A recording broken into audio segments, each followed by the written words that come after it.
Oh putain. Regarde. Regarde.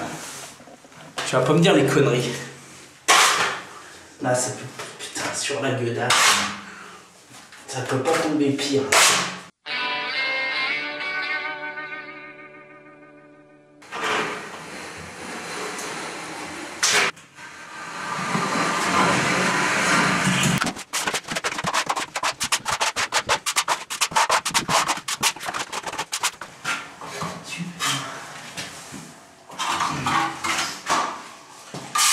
Là, bon, couche d'enduit. Là, pour l'instant, bon, là, je fignole pas. J'ai fini mon... C'était juste pour finir mon seau. Là, ce côté, c'est quasiment bon. Là, ce côté, il en faudrait une couche. Bon, on est pas mal. Hein. On est pas mal.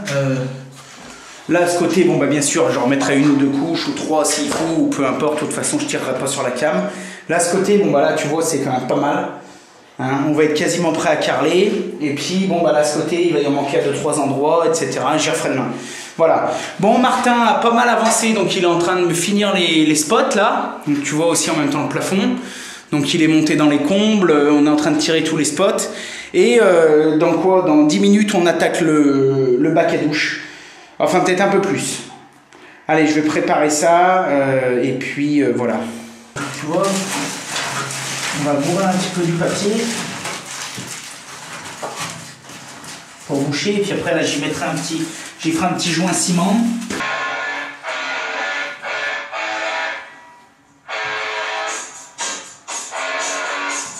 Primaire d'accrochage à bloc.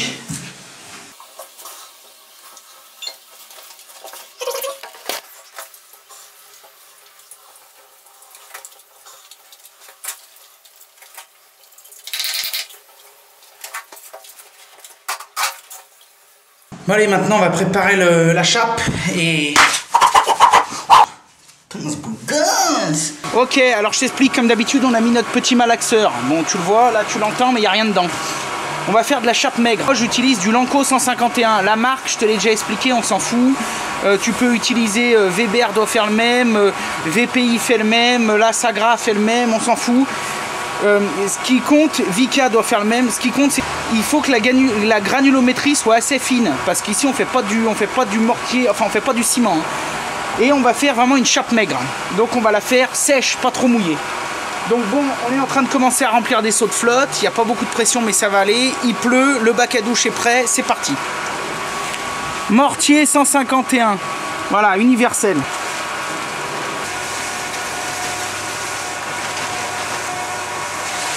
Hop, on va mouiller à mesure, mais on va mouiller coolos. Je vous montrerai après un peu la consistance. J'aimerais bien mettre la caméra plus près, mais vu qu'il flotte, je vais la défoncer. Ma pauvre petite caméra chacha, bah oui.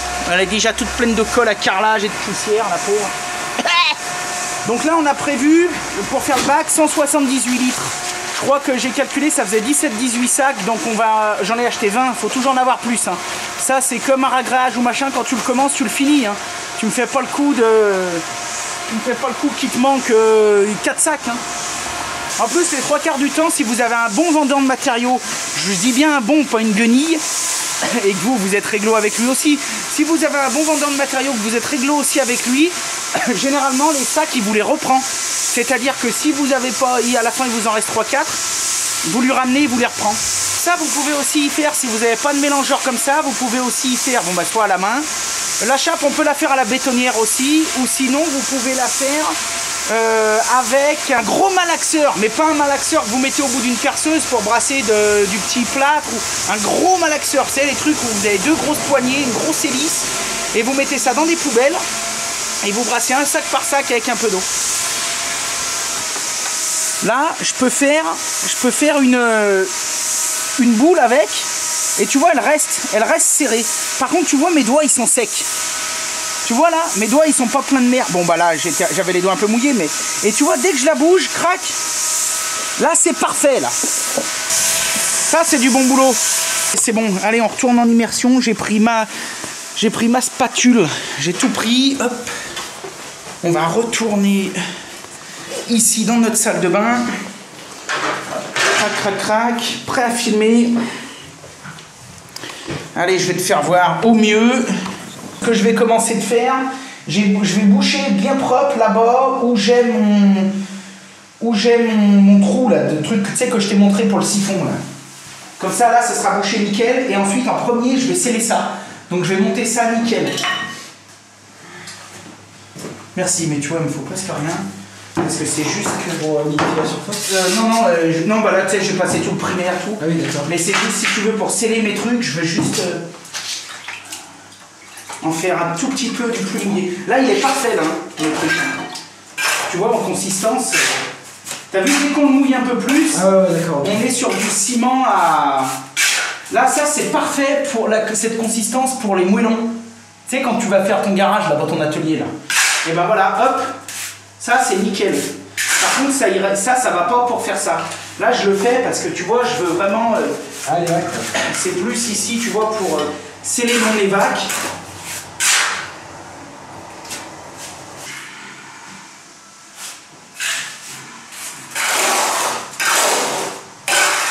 À 46. Donc là, ça fait 41 devant. Ah, c'est vérifier qu'il est centré. Ouais, tu vois, là, on est bon.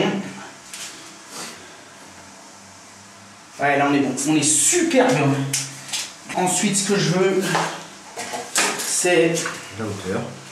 La hauteur. Donc là, la hauteur, en sachant que ma dalle, il faut qu'elle arrive dessous. Il ne faut pas qu'elle arrive à fleur. Parce qu'à fleur, ce sera le carrelage. Hein. Donc là, la dalle, il faut qu'elle arrive juste dessous le truc. La chape. Donc là, ça veut dire que si je la mets comme ça, d'ici à là, j'ai une pente de, on va dire, du 8000. Ouais, on est pas mal. Hein. On est pas mal, pas mal. Je vais peut-être appuyer un chouille pour avoir 1 cm. Ça veut dire que d'ici à là... Ouais, j'ai même 1 cm, 1 cm 3. Bon, là, à mon avis, on est nickel. On va tout bien caler pour que là, il n'y a rien qui bouge pendant qu'on bosse.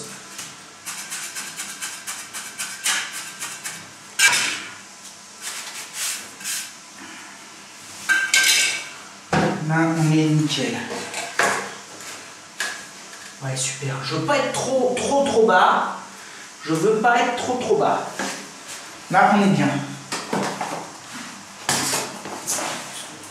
Ouais, là, on est parfait, là. Mais sinon, le super indicateur... Ah oui, le client, il joue de la trompette à côté. Donc, ça te fait pas peur. Là. Donc là, le super indicateur, c'est que le seau, il est propre. Hein? Tu vois, il est pas plein de merde. Si on avait fait vraiment du béton, du ciment, il serait sale. Là, le seau, il est propre.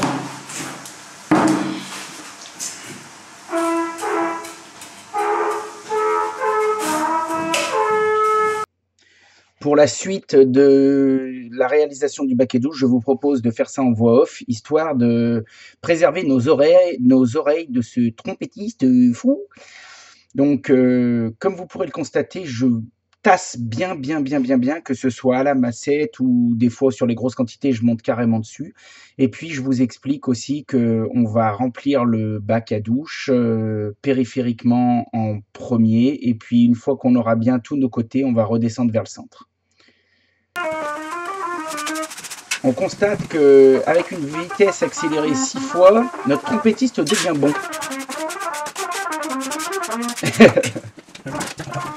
Donc Martin, lui qui était au malaxeur, son boulot c'est de gâcher un super mélange et puis de me l'amener avec les seaux.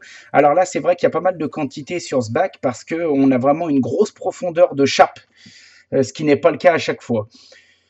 Donc là on observe que j'essaye de mettre vraiment les côtés du bac de niveau par rapport à la hauteur du carrelage existant. Et je vais faire ça pour tout le tour du bac.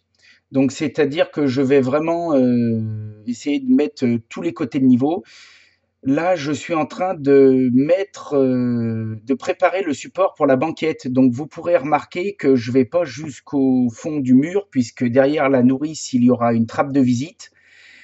Et à la place du niveau, il va monter une banquette,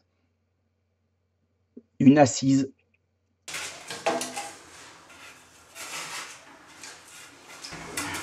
Bon, là-bas, je sais que je suis de niveau nickel. Dans l'autre angle, là-bas, je sais pas si tu vois, ouais, là-bas. Donc là-bas, dans cet angle, je sais que je suis de niveau nickel.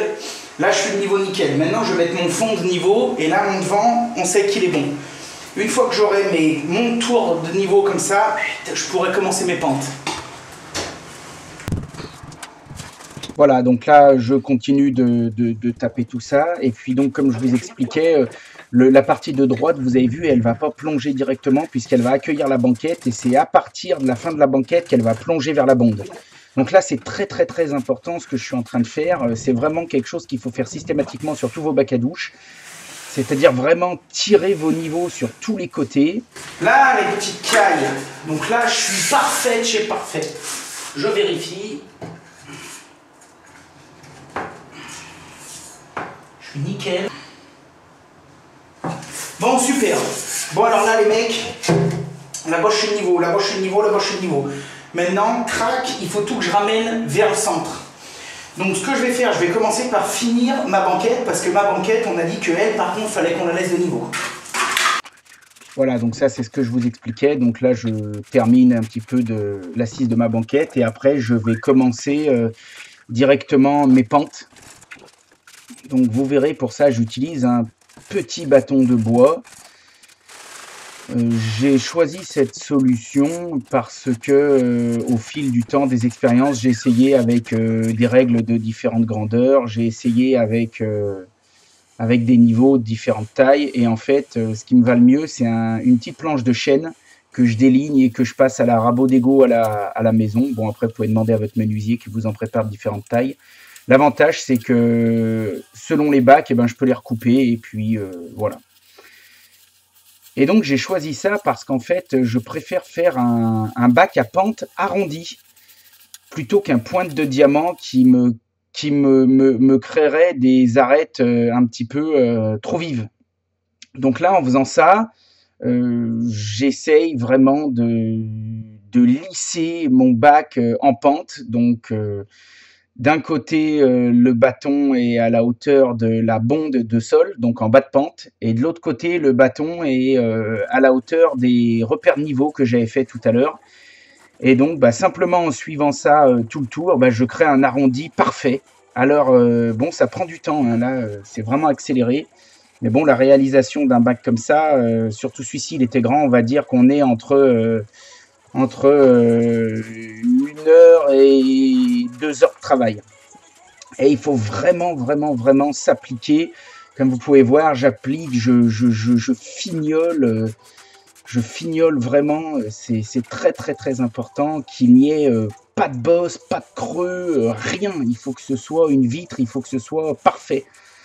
Donc, c'est vrai que pour ça, mon petit bâton, j'ai pris l'habitude, ça va vraiment très, très, très, très bien. Il ne faut pas oublier que souvent sur un bac à douche, on va y poser du très petit carreau, donc de la mosaïque, des fois du 1-1 ou du 2-2, et même si celle-ci elle est tramée, il faut que le support soit vraiment très très lisse, sinon tous les défauts vont se répercuter sur le carrelage et ça, ce ne serait pas acceptable. Une fois que c'est fini, je passe un coup de platoir plastique de partout, ça me fait remonter un petit peu le peu de laitance qu'il y a et ça me fait une finition vraiment nickel de chez nickel. Bon les petits bichons, franchement, je suis super content de moi. Alors bon, j'ai fait de mon mieux. Moi, je pense que c'est nickel.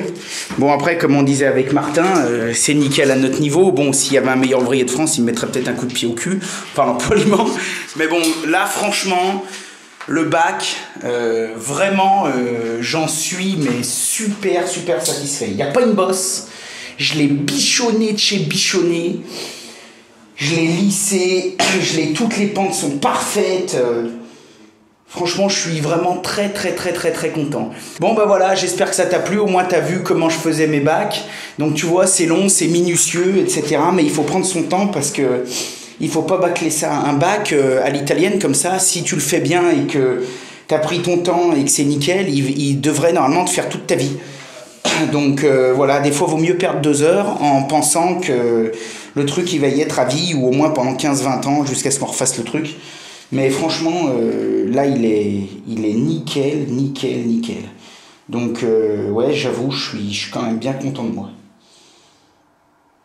Allez, on va finir 2-3 bricoles et on se retrouve à plus. Bisous, bye.